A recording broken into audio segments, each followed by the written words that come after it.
bạn thường hay bảo em rằng phút đầy nhà có được người yêu nổi danh là đấng hào hoa. Đời vui biết dường nào, tình say đắm ngọt ngào, hỏi bạn rằng có người nào mà không mơ ước. Thế mà lòng em vẫn chưa được mấy hài lòng, dẫu rằng người yêu của em cũng khá thủy chung. Đời đâu biết mà ngờ, hào hoa vốn nặng thề, bởi vì hào hoa cũng là đào hoa vậy thôi.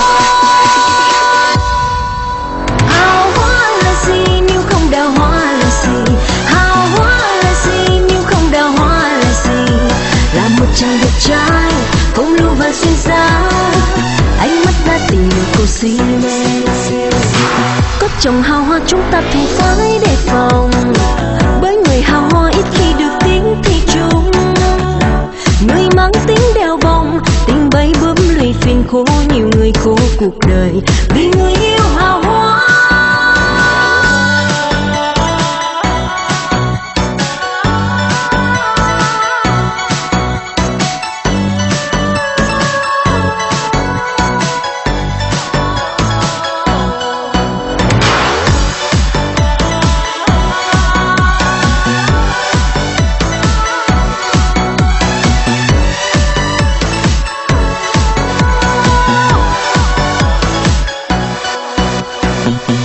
Bạn thường hay bảo em rằng phút đầy nhà có được người yêu nổi danh là đấng hào hoa.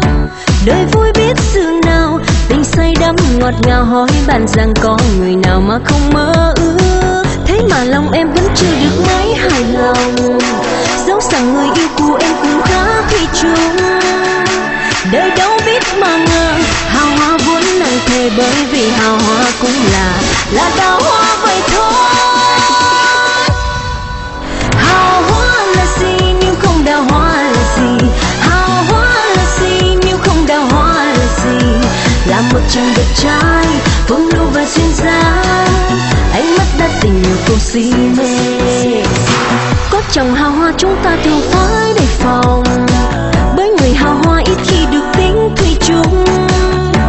Người mang tính đeo bồng, tình bay bướm lùi phiền khổ, nhiều người khổ cuộc đời vì người yêu hào hoa.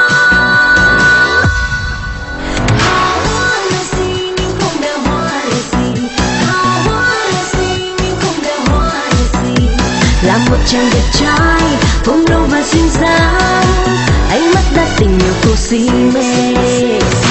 Có chồng hào hoa chúng ta thường phải đề phòng, bởi người hào hoa ít khi được tính thủy chung. Người mang tính đeo bồng, tình bay bướm lùi phiền khổ, nhiều người khổ cuộc đời vì người